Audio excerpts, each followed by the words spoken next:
Hello students, మన subject GST ఫండమెంటల్స్లో next topic గురించి తెలుసుకుందాం. మన నెక్స్ట్ టాపిక్ వచ్చేసి కాన్సెప్ట్స్ ఆఫ్ జిఎస్టీ. జిఎస్టీ యొక్క భావనలు లేదా జిఎస్టీ నందలి వివిధ అంశాలు. జిఎస్టీ కాన్సెప్ట్స్లో ఫస్ట్ కాన్సెప్ట్ సప్లై, సరఫరా. జిఎస్టీ అనే కొత్త ట్యాక్స్ ఇంప్లిమెంటేషన్లోకి వచ్చిన తర్వాత ఎక్కువగా ఉపయోగించబడే పదం ఏంటంటే సప్లై, సరఫరా. ఓల్డ్ ట్యాక్స్ సిస్టంలో గూడ్స్ని పర్చేజ్ చేయడం, గూడ్స్ని సేల్ చేయడం ఇటువంటి పదాలు ఎక్కువగా ఉపయోగించేవారు. కానీ కొత్త ట్యాక్స్ సిస్టమ్ జిఎస్టీ అనేది వచ్చిన తర్వాత అన్నిటికీ కలిపి ఒకే ఒక పదాన్ని యూజ్ చేస్తున్నారు. ఆ పదమే సప్లై. జిఎస్టీ కొత్త ట్యాక్స్ సిస్టమ్ ప్రకారం సప్లై మీనింగ్ ఏంటంటే supply means any activity are transfer of property in goods. Supply means any activity or transfer of property in goods. కొత్త ట్యాక్స్ జిఎస్టీ ప్రకారం సరఫరా అంటే ఏదైనా ఒక కార్యకలాపము లేదా వస్తువు యొక్క యాజమాన్యపు హక్కును మరొకరికి బదిలీ చేయుట. కొత్త ట్యాక్స్ జిఎస్టీ ప్రకారం సరఫరా అంటే ఏదైనా ఒక కార్యకలాపము లేదా వస్తువుపై ఉన్నటువంటి యాజమాన్యపు హక్కుని మరొకరికి బదిలీ చేయుటను కూడా సరఫరా అని పిలుస్తారు. అంటే గూడ్స్ని పర్చేజ్ చేసేవాళ్ళు, మనం గూడ్స్ని సేల్ చేసేవాళ్ళం. ఈ విధంగా గూడ్స్ని పర్చేజ్ చేసినా, గూడ్స్ని సేల్ చేసినా గూడ్స్ అనేది ట్రాన్స్ఫర్ అవుతుంది. ఈ ట్రాన్స్ఫర్ అవుతుంది కాబట్టి పర్చేజెస్, సేల్స్ అనే పదాలు పక్కన పెట్టేసి ఒకే ఒక పదం తీసుకొచ్చారు, సప్లై. దీని ప్రకారం గూడ్స్ని పర్చేజ్ చేసామనుకోండి, గూడ్స్ మన దగ్గరకు వస్తుంది. గూడ్స్ మన దగ్గరకు వచ్చిందంటే దాని అర్థం ఎవరో మనకి దాన్ని ట్రాన్స్ఫర్ చేస్తేనే అది మన దగ్గరకు వచ్చింది. అంటే ఎవరో మనకి సప్లై చేశారు, అప్పుడు గూడ్స్ మన దగ్గరకు వచ్చింది. ఒకవేళ మనమే గూడ్స్ సేల్ చేసామనుకుందాం, మనం గూడ్స్ని సేల్ చేసినప్పుడు గూడ్స్ మన దగ్గర నుంచి మరొక వ్యక్తి దగ్గరికి వెళ్ళిపోయింది. అంటే మనం కూడా గూడ్స్ని ఏం చేసాం, మన దగ్గర నుంచి వేరే వాళ్ళకి ట్రాన్స్ఫర్ చేసాం. ఈ విధంగా గూడ్స్ని పర్చేజ్ చేసినప్పుడు కానీ, గూడ్స్ని సేల్ చేసినప్పుడు కానీ గూడ్స్ అనేది మన దగ్గరికి రావడం లేదా మన దగ్గర నుంచి వేరే వ్యక్తికి అది ట్రాన్స్ఫర్ అవ్వడం జరుగుతుంది. అందుకు పర్చేజెస్, సేల్స్ అనే టెర్మినాలజీ పక్కన పెట్టి కొత్త ట్యాక్స్ సిస్టంలో సప్లై అనే ఒక కొత్త కాన్సెప్ట్ని తీసుకొచ్చారు. Supply means any activity are transfer of property in goods. సరఫరా అంటే ఏంటి? ఏదైనా ఒక కార్యకలాపము లేదా వస్తువుపై ఉన్నటువంటి యాజమాన్యపు హక్కుని మరొకరికి బదిలీ చేయుట. సప్లై అనే పదంలో చాలా రకాల కాన్సెప్ట్స్ ఇన్వాల్వ్ అయ్యి ఉన్నాయి. అంటే సరఫరా అనే పదంలో చాలా రకాలైన భావనలు ఇమిడి ఉన్నాయి. అవేంటంటే the supply may be in various forms, that is sale, transfer, exchange, barter, rent, licence, lease or disposal. దీనిలో ఏ కాన్సెప్ట్నైనా సరే మనం ఏ విధంగా పిలవాలి అంటే సప్లై అని పిలవాలి. అంటే సేల్ చేసిన, ట్రాన్స్ఫర్ చేసిన, ఎక్స్చేంజ్ చేసిన, బార్టర్ చేసిన, రెంట్కి ఇచ్చిన, లైసెన్స్ ఇచ్చిన, లీజ్కి ఇచ్చిన లేదా డిస్పోజల్ ఏది చేసినా కానీ దాన్ని సప్లైగానే ట్రీట్ చేయాలి. అంటే సరఫరా అనే పదంలో అనేక రకాలైన భావనలు ఇమిడి ఉన్నాయి కదా. దానిలో సరఫరా అంటే అమ్మకము, బదిలీ, మార్పిడి, బార్టర్ వస్తు మార్పిడి, రెంట్ అద్దె, లైసెన్స్ లైసెన్స్కి ఇచ్చుట, లీజుకి ఇచ్చుట, డిస్పోజల్ పారవేయుట లేదా వదిలివేయుట. ఈ విధంగా ఏ కాన్సెప్ట్ని తీసుకున్నా దాన్ని మనం ఏ విధంగానే ట్రీట్ చేయాలంటే సప్లై, సరఫరాగానే భావించాలి. అంటే గూడ్స్ అండ్ సర్వీసెస్ని సేల్ చేసిన, ట్రాన్స్ఫర్ చేసిన, వాటిని ఎక్స్చేంజ్ చేసిన, బార్టర్ చేసిన, రెంట్కి ఇచ్చినా తీసుకున్న, లైసెన్స్కి ఇచ్చినా తీసుకున్న, లీజ్కి ఇచ్చినా తీసుకున్న, డిస్పోజల్ చేసిన, ఏమి చేసినా సరే ఈ అన్ని రకాల కాన్సెప్ట్స్ని కలిపి సప్లైగా ట్రీట్ చేయాలి, సరఫరాగా పరిగణించాలి. That's why the word supply has a broad meaning. అందుకే సరఫరా అనే పదం విస్తృతమైన అర్థాన్ని కలిగి ఇది దానిలో అనేక భావనలను ఇమిడింప చేసుకున్నది. So this is the concepts of GST. GST భావనలో మొదటి భావన సప్లై. కాన్సెప్ట్స్ ఆఫ్ జిఎస్టిలో నెక్స్ట్ కాన్సెప్ట్ ఏంటో చూద్దాం. సెకండ్ కాన్సెప్ట్ వచ్చేసి టైమ్ ఆఫ్ సప్లై, అంటే సరఫరా సమయము. సరఫరా సమయము. ఈ టైమ్ ఆఫ్ సప్లై మీనింగ్ ఏంటంటే the time of supply determines when one should account for GST. Time of supply అంటే సరఫరా సమయం వల్ల ఏమి తెలుస్తుందంటే ఒక వ్యక్తి ఎప్పుడు జిఎస్టి అనే పన్ను చెల్లించవలసిన బాధ్యత కలిగి ఉంటాడు అనేది తెలుస్తుంది. టైమ్ ఆఫ్ సప్లై అంటే సరఫరా సమయం వల్ల తెలిసే విషయం ఏంటంటే జిఎస్టి అనే కొత్త పన్ను పద్ధతి ప్రకారం ఒక వ్యక్తి ఎప్పుడు అంటే ఏ సమయంలో ఏ టైంలో జిఎస్టి అనే పన్ను చట్టం క్రిందకు వస్తాడు. ఏ సందర్భాలంటే ఇక్కడ 3 టైప్స్ ఆఫ్ సిచ్యువేషన్స్ ఉన్నాయి. ఈ 3 సిచ్యువేషన్స్ గురించి చూద్దాం. దాంట్లో ఫస్ట్ సిచ్యువేషన్ ఏంటంటే the time an invoice is issued, అంటే ఇన్వాయిస్ జారీ చేసిన సమయం. ఇన్వాయిస్ జారీ చేసిన సమయం. Second situation the time any payment is received, ఏదైనా మొత్తము స్వీకరించిన సమయం. ఏదైనా మొత్తము స్వీకరించిన సమయం. Third situation the time A taxable supply is made, పన్ను విధించదగ్గ సరఫరా చేసిన సమయం. పన్ను విధించదగ్గ సరఫరా చేసిన సమయం.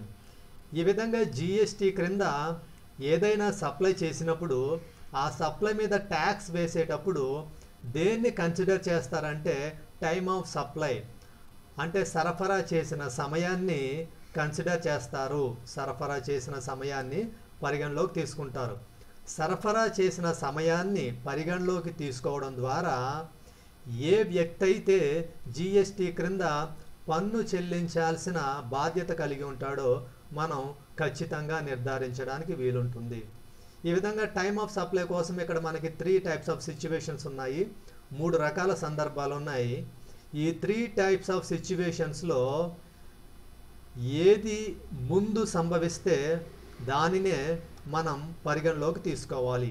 అంటే ఇక్కడ ఈ 3 సిచ్యువేషన్స్లో ఏ సిచ్యువేషన్ ఫస్ట్ జరిగితే ఆ సిచ్యువేషన్ని మాత్రమే టైమ్ ఆఫ్ సప్లైగా కన్సిడర్ చేయవలసి ఉంటుంది. ఇది జిఎస్టి కాన్సెప్ట్స్లో second concept. Next concept taxable supply అంటే పన్ను విధించదగ్గ సరఫరా. పన్ను విధించదగ్గ సరఫరా. దీని అర్థం ఏంటంటే when the taxable goods is transferred then it can be treated as taxable supply. పన్ను విధించదగ్గ సరఫరా అంటే అర్థం ఏంటంటే ఎప్పుడైతే పన్ను విధించదగ్గ వస్తు సేవలను సరఫరా చేస్తారో అప్పుడు ఆ సరఫరా పన్ను విధించదగ్గ సరఫరాగా పరిగణించబడుతుంది. When the taxable goods is transferred, when the taxable goods or services are transferred, then the transaction can be treated as taxable supply. ఎప్పుడైతే పన్ను విధించదగ్గ వస్తువులు లేదా సేవల్ని సరఫరా చేయడం జరుగుతుందో అప్పుడు ఆ వస్తువులు లేదా సేవల సరఫరాని పన్ను విధించదగ్గ సరఫరాగా పరిగణిస్తారు. అంటే సాధారణంగా అన్ని రకాలైన సప్లైస్ మీద ట్యాక్స్ అనేది ఛార్జ్ చేయడం జరగదు.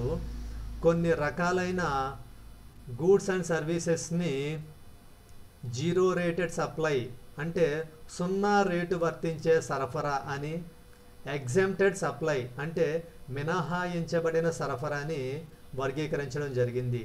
అంటే జీరో రేటెడ్ సప్లై మీద నో జిఎస్టి, అదేవిధంగా ఎగ్జెంప్టెడ్ సప్లై మీద కూడా నో జిఎస్టి. అలా కాకుండా వేటి మీద అయితే అంటే ఏ వస్తువులు సేవల సరఫరా మీద అయితే పన్ను విధించబడుతుందో వాటిని కానీ సరఫరా చేసినట్లయితే ఖచ్చితంగా అది పన్ను విధించదగ్గ సరఫరా అవుతుంది. దాని మీద ఖచ్చితంగా జిఎస్టీ అనేది ఛార్జ్ అవుతుంది. దీన్నే ట్యాక్సబుల్ సప్లై, పన్ను విధించదగ్గ సరఫరా అంటారు. సింపుల్గా అర్థం చేసుకోవాలంటే ఎప్పుడైతే పన్ను విధించదగ్గ వస్తు సేవల్ని సరఫరా చేస్తారో అప్పుడు దానిని పన్ను విధించదగ్గ సరఫరా అంటారు. Next concept place of supply అంటే సరఫరా ప్రదేశము. సరఫరా ప్రదేశము the place where the taxable event takes place is called as place of supply. Place of supply అంటే సరఫరా ప్రదేశము. ఈ సరఫరా ప్రదేశం అంటే ఏ ప్లేస్లో అయితే ట్యాక్స్ అనేది ఛార్జ్ చేయడం జరుగుతుందో ఆ ప్లేస్నే ప్లేస్ ఆఫ్ సప్లై అంటారు. అంటే జిఎస్టీ అనేది గూడ్స్ని సప్లై చేసేటప్పుడు ఏ ప్లేస్ నుంచి అయితే సప్లై చేస్తున్నారో ఆ ప్లేస్లో కాకుండా ఆ సప్లై చేసిన గూడ్స్ ఏ ప్లేస్నైతే రీచ్ అవుతున్నాయో, ఏ ప్లేస్కి అయితే అవి చేరుకుంటున్నాయో ఆ ప్లేస్లో జిఎస్టీ ఛార్జ్ చేయబడుతుంది. కాబట్టి జిఎస్టీ అనే కొత్త ట్యాక్స్లో ప్లేస్ ఆఫ్ సప్లై అనేది కూడా చాలా ఇంపార్టెంట్ రోల్ ప్లే చేస్తుంది. కొత్త ట్యాక్స్ జిఎస్టీలో సరఫరా ప్రదేశం అనేది కూడా చాలా ప్రాముఖ్యతను కలిగి ఉంది. అంటే జిఎస్టీ ప్రకారం ఏ ప్రదేశం నుంచి అయితే వస్తువులు సరఫరా చేశామో అది ప్రాముఖ్యం కాదు, మనం సరఫరా చేసిన వస్తువులు ఏ ప్రదేశానికైతే చేరుకున్నాయో, అంటే వస్తు సేవలు ఏ గమ్యస్థానానికి చేరుకున్నాయో ఆ ప్రదేశంలో జిఎస్టీ అనేది విధించబడుతుంది. అందుకే జిఎస్టీ అనే ట్యాక్స్లో ప్లేస్ ఆఫ్ సప్లై అనే కాన్సెప్ట్ చాలా ఇంపార్టెంట్ కాన్సెప్ట్. జిఎస్టీ యొక్క మీనింగ్లో GST is a destination based tax అని కూడా చెప్తారు. అంటే జిఎస్టీ అనేది ఒక గమ్యస్థాన ఆధారిత పన్ను. అంటే జిఎస్టీ అనేది ఎక్కడైతే గూడ్స్ మూవ్ అయినాయో, ఏ ప్లేస్ నుంచి అయితే గూడ్స్ సప్లై చేయడం జరిగిందో ఆ ప్లేస్లో జిఎస్టీని ఛార్జ్ చెయ్యరు. కానీ ఆ గూడ్స్ ఏ ప్లేస్కి అయితే రీచ్ అయినాయో, గూడ్స్ యొక్క డెస్టినేషన్ ప్లేస్ ఏంటో ఆ ప్లేస్లో మాత్రమే జిఎస్టీ అనేది ఛార్జ్ చేయబడుతుంది. అందుకే జిఎస్టీ అనేది ఒక గమ్యస్థాన ఆధారిత పన్ను. That's why GST is a destination based tax. Concepts of జిఎస్టీలో next concept input tax credit. దీన్ని తెలుగులో సేమ్ అలాగే పిలుస్తారు. అంటే ఇన్పుట్ ట్యాక్స్ క్రెడిట్ అంటారు, లేదా ఇన్పుట్ పన్ను క్రెడిట్ అంటారు, లేదా ఇన్పుట్ పన్ను అరు అని కూడా పిలుస్తారు. సరే, ఎక్కువగా మాత్రం మనం ఇన్పుట్ ట్యాక్స్ క్రెడిట్ అని పిలుస్తూ ఉంటాం. సరే, ఈ కాన్సెప్ట్ ఏంటంటే input tax credit means the credit which is available on the purchase of inputs. Input tax credit means the credit which is available on the purchase of inputs. ఉత్పాదకాలను కొనుగోలు చేసినప్పుడు వాటిపై చెల్లించిన పన్ను తిరిగి మనకి క్రెడిట్గా లభ్యమవుతుంది. దానినే ఇన్పుట్ పన్ను క్రెడిట్ అంటారు. ఇన్పుట్ ట్యాక్స్ క్రెడిట్ అంటే మనం ఎప్పుడైతే ఇన్పుట్స్ని పర్చేస్ చేస్తామో ఆ పర్చేస్ చేసిన ఇన్పుట్స్ మీద ఆల్రెడీ ఎంతో కొంత ట్యాక్స్ పే చేసి ఉంటాం. ఆ విధంగా పే చేసిన ట్యాక్స్ని మనం తిరిగి ఆ ఇన్పుట్స్ని ఉపయోగించి ఏదైనా ఒక మెటీరియల్ రెడీ చేసి ఆ మెటీరియల్ని తిరిగి సేల్ చేస్తున్నప్పుడు మళ్ళీ ట్యాక్స్ పే చేయవలసి ఉంటుంది.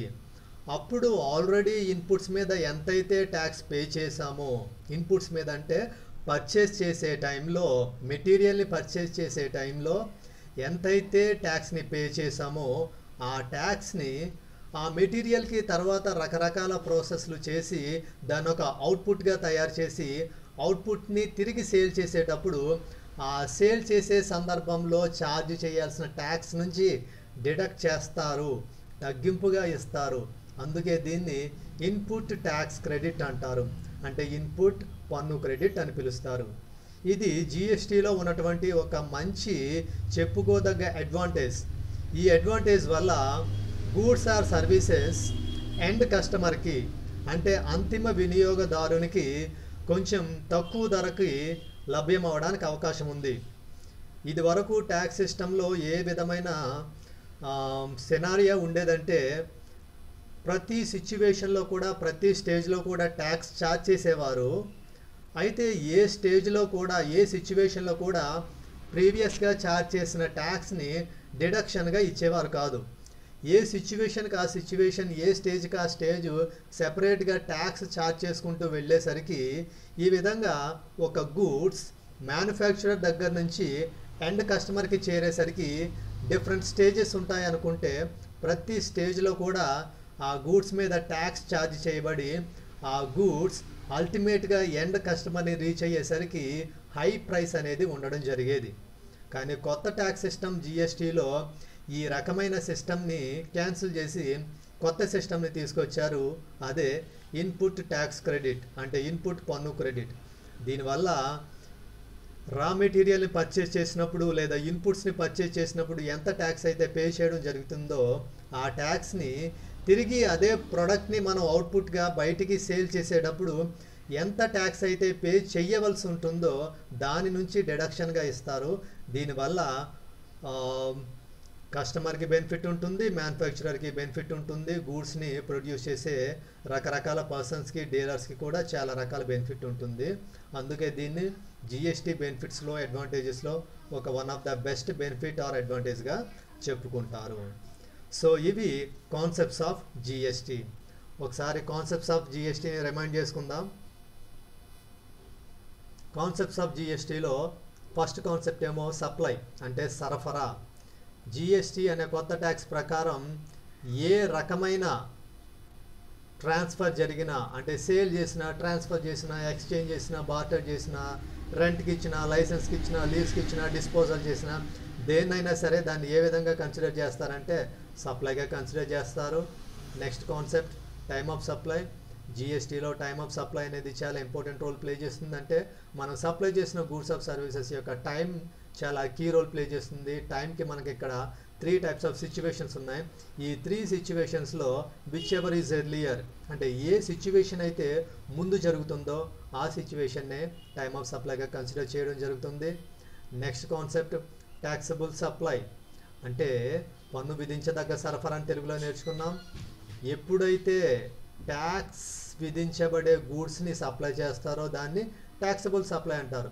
కొన్ని సందర్భాల్లో ఎగ్జెంప్టెడ్ గూడ్స్ని, జీరో రేటెడ్ గూడ్స్ని సప్లై చేస్తారు, దాన్ని ట్యాక్సబుల్ సప్లై అన్నారు.